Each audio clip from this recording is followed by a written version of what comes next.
Dans l'actualité du 13h15, l'effervescence politique se poursuit à quelques mois de la présidentielle.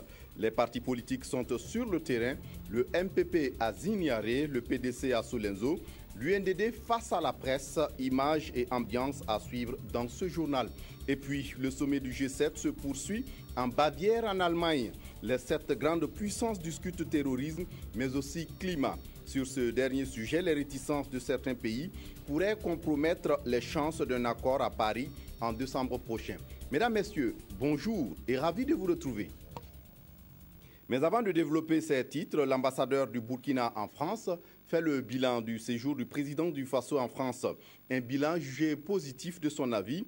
Éric Thiaré estime que la visite de Michel Kafando a permis de renforcer les relations de coopération entre le Burkina Faso et la France. On écoute Éric Thiaré.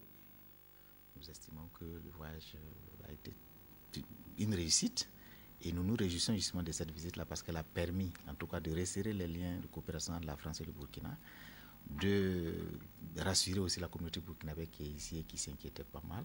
Tout comme les autres Burkinabés de l'étranger, partout les chefs d'État est passé, je crois que l'attente c'était justement d'entendre de vive voix les explications, les raisons pour lesquelles la communauté burkinabé, les Burkinabés de l'étranger ne pourraient pas prendre part au vote de 2015.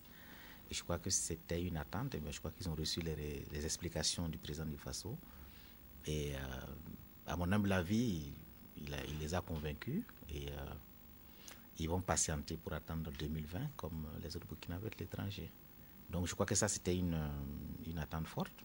Et puis aussi l'explication sur le processus de transition, la marche de la transition et bien d'autres informations qui je crois qu'ils ont pu apprécier. Dans l'actualité de ce matin, le PDC, le Parti pour le développement et le changement, était en meeting à Solenzo ce samedi 6 juin. La présidente du parti, Sarah Sérémé, a effectué des déplacements des Banwa et est allée expliquer aux militants la vision du parti pour la conquête du pouvoir d'État. Les échéances électorales d'octobre prochain étant l'horizon de ces rencontres. Siriki Milogo, Paul Sawadgo sur place à Dédougou pour le compte-rendu.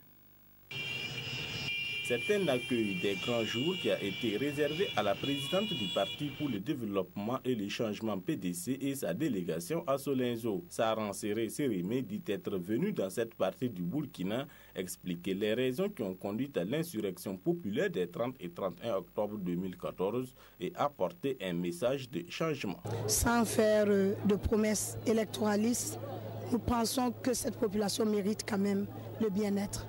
Et cette population ne peut pas continuer à vivre sans connaître les bienfaits de modernité. Après un tour chez les autorités coutumières et religieuses, place au meeting. Un meeting au cours duquel les intervenants ont égrené un chapelet de doléances. Des doléances qui tournent autour de la réalisation d'infrastructures électriques, hydrauliques, routières, sanitaires et éducatives, sans oublier l'employabilité des jeunes. Un chef-lieu de province, évidemment, sans aucune infrastructure viable, sans en vérité pour les populations une saine éducation, il y a beaucoup à faire. Et c'est pourquoi nous prenons le développement harmonieux et équitable. En route pour Solenzo, la présidente du Parti pour le développement et le changement a eu droit à un bain de foule à Sanaba. Elle a également mis à profit son escale pour rendre une visite de courtoisie aux autorités coutumières de cette localité.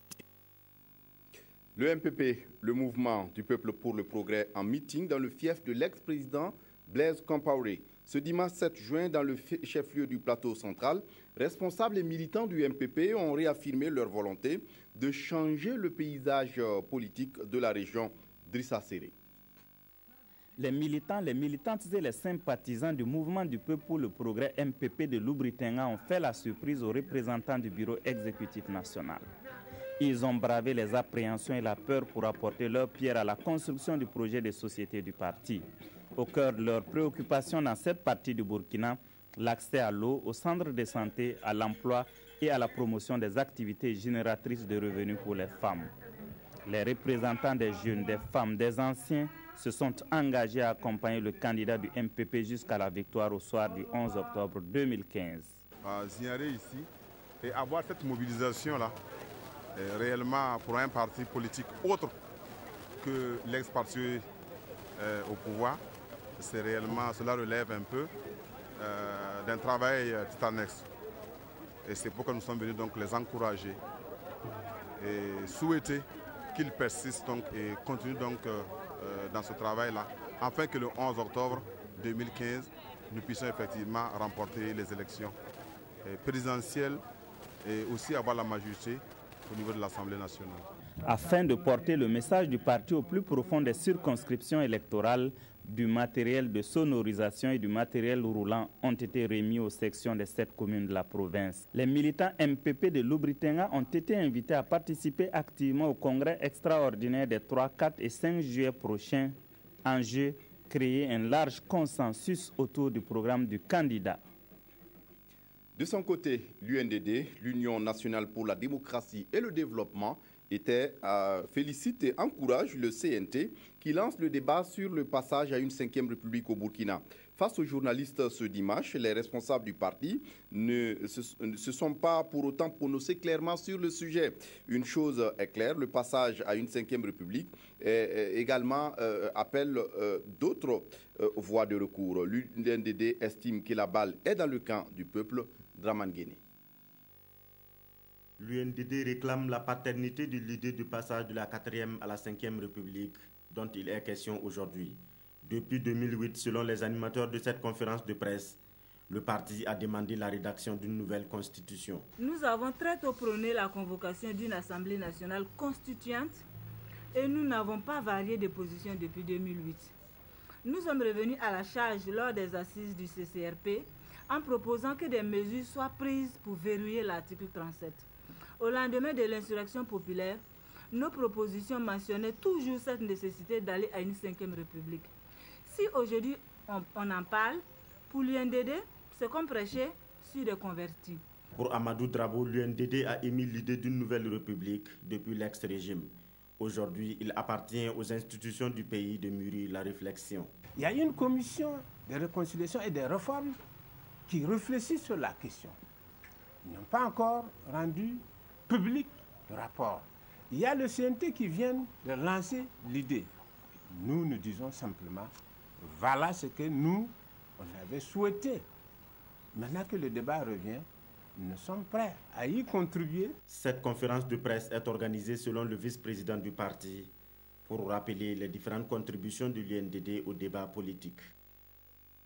Autre actualité dans ce journal, la filière mangue occupe une place prépondérante dans l'économie du Burkina Faso, mais aussi des pays d'Afrique de l'Ouest. Mais la filière est confrontée à des attaques de nuisibles, dont les plus importantes sont des mouches, des fruits.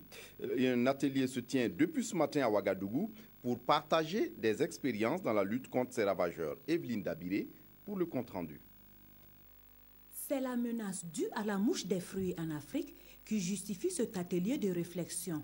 Un atelier qui va analyser les méthodes de lutte et partager les expériences des pays sur les méthodes de contrôle des mouches des fruits.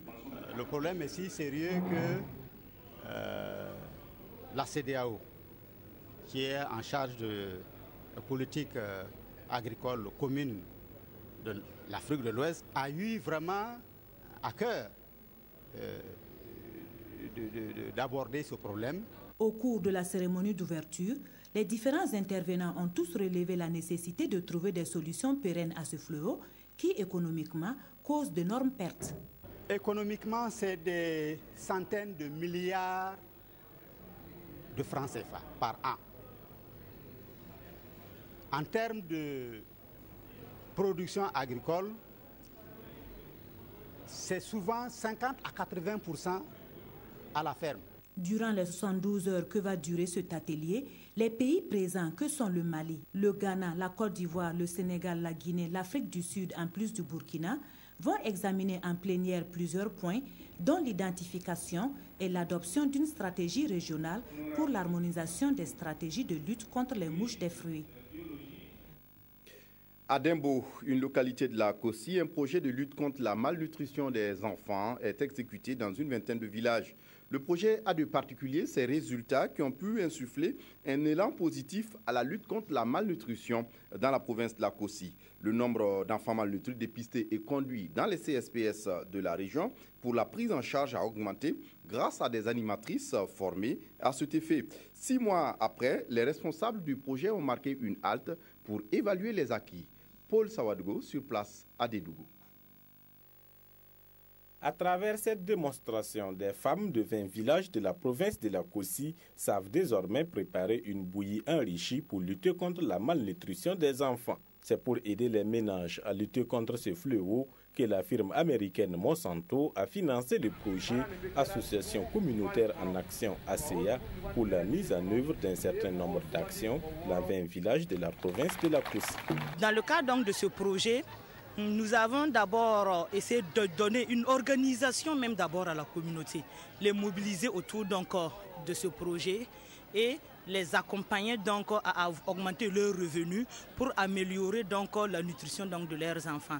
Et c'est dans ce cadre que nous avons initié donc la formation donc des femmes en bouillie enrichie et aussi donc au dépistage des malnutris. Débuté en novembre dernier, les bilans à mi-parcours de la mise en œuvre du projet s'avère positif. C'est un bon projet qui nous a donné. Les femmes aussi disent que ça les arrange beaucoup. Le crédit qu'on a pu placer, c'est 10 180 000. Les femmes qui sont dans le groupement, 128 groupements. Et puis 272 femmes qui ont pris le crédit. Je suis très ravi de pouvoir voir d'abord les témoignages des uns et des autres et surtout d'assister à la démonstration de la bouillie enrichie, vraiment qui n'est plus à démontrer. C'est au total 100 000 $ américains, soit environ 58 millions de francs CFA, que la firme Monsanto a consenti pour financer la phase pilote d'une année du projet ACEA dans la Kossi. Ce financement entre dans le cadre de la mise en œuvre de la responsabilité sociale de la fondation Monsanto.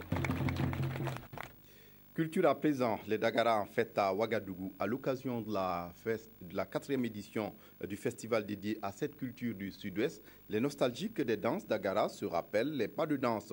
D'autres pans de la culture Dagara ont été présentés à l'occasion. Hippolyte Milogo, Jacques Lamissa, Tarpaga. Des mets, des vêtements traditionnels, des prestations de danse. La culture Dagara dans toute sa diversité à la Maison du Peuple. En ce dernier jour, le festival de la culture Dagara Fescuda a reçu des visiteurs de marque. C'est une initiative toute originale qui apportera beaucoup à la promotion de l'art, de la culture du Sud-Ouest en général, Dagara en particulier, et en contre-coup, disons dans la droite ligne, la culture au Burkina Faso. C'est une belle occasion pour nous de magnifier notre culture. Où qu'on soit, nous sommes porteurs, nous sommes ambassadeurs de cette culture. Nous sommes ambassadeurs de la culture Dagara. Cette 4e édition du Fescuda a mis l'accent sur la promotion de la danse traditionnelle Dagara. Les gens arrivent à adhérer à la danse Dagara. C'était quand même l'activité principale de cette 4e édition. C'est quoi? C'est enseigner à la jeunesse ce qu'on appelle la danse Dagara. Il y a 2 catégories de danse. Il y a la danse baobinais, c'est-à-dire c'est la danse des initiés, et la danse Bewa. Le Bewa, c'est le balafon utilisé pour les manifestations de réjouissance et funéraires. Le festival qui s'achève a permis de réunir pendant 3 jours les populations du Sud-Ouest. Il a aussi prôné la parenté à plaisanterie pour une meilleure cohésion sociale. Pour terminer, l'effervescence politique du week-end avec les candidatures déclarées à la présidentielle d'octobre prochain et le changement à la tête du barreau burkinabé sont entre autres sujets abordés par les quotidiens de ce lundi. Abdourahmane Zongo. Les quotidiens du jour font un coup de projecteur pour l'essentiel sur les candidats en liste pour la présidentielle 2015. Le bal des candidatures se poursuit, titre aujourd'hui au Faso, avec à la une la photo de 4 nouveaux prétendants. Boukari Ouedraogo dit Tintin pour commencer, opérateur économique de son État, est le premier candidat indépendant à se mettre en selle pour la bataille du 11 octobre. En témoigne ses propos. Comme je suis un citoyen burkinabé, dit-il, et que le code électoral permet les candidatures indépendantes, il n'est pas exclu que je m'y présente. En termes clairs, j'ai l'intention de me présenter aux élections 2015, à la présidentielle notamment. Toujours aujourd'hui au Faso, investi de ses attributs de chef, Jean-Baptiste Natama lance à ses militants: notre candidature dérange parce qu'elle est neuve. Elle dérange parce que nous sommes nombreux. Un collectif de 1000 aspirations légitimes. Puis il renchérit: j'ai dû abandonner mes hautes fonctions au service de l'Afrique pour me mettre à la disposition de mon pays. Dans les éditions Le Pays, notre confrère remarque que Jean-Baptiste Natama propose à tous les Burkinabés un véritable changement, un changement au service d'une renaissance et d'un développement collectif. Ablassé Ouedraogo du parti Le Faso Autrement, lui prône une construction du Burkina Faso ensemble autrement. L'ancien ministre des Affaires étrangères épouse le choix de ses militants lors de son investiture.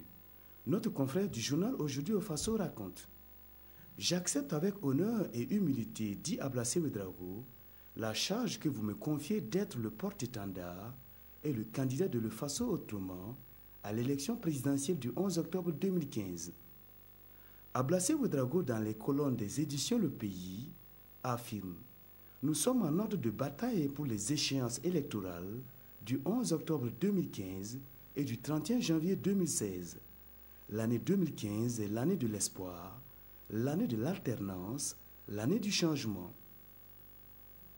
À travers son projet de gouvernement, développer le Burkina Faso avec sa jeunesse, Adama Kanazoué est le candidat officiel de l'Alliance des jeunes pour l'indépendance et la République AGI. Et à Adama Ouedraogo de préciser qu'il a une mission essentielle dans les éditions Le Pays: conduire la jeunesse du Burkina Faso à Kosiam au soir du 11 octobre 2015. Le message est reçu 5 sur 5. Pendant que les autres cherchent à occuper le fauteuil de Kosiam, Maître Mamadou Sawadgo est lui déjà assis sur son perchoir du barreau. Au terme du scrutin à bulletin secret, Maître Mamadou Sawadgo a réuni 116 voix sur 170 et a été élu bâtonnier avec 75% des suffrages exprimés et va conduire le barreau qu'il avait déjà dirigé de 1996 à 1997, note l'Observateur. Notre confrère d'Aujourd'hui au Faso remarque plutôt que c'est Lénine qui reprend le bâton. C'est le sobriquet du nouveau bâtonnier, Maître Mamadou Sawadgo, du fait qu'il dévore la littérature russe et déjà affûte ses armes pour le respect de la déontologie du métier, l'éradication des mauvaises pratiques et l'ouverture de la profession aux plus jeunes. Son ambition ultime est de redorer le blason du défenseur de la veuve et de l'orphelin, c'est-à-dire donner la place qui sied aux hommes en robe. Voilà, c'est tout pour ce journal. Merci de l'avoir suivi. Très bonne suite de programmes sur la RTB. Au revoir.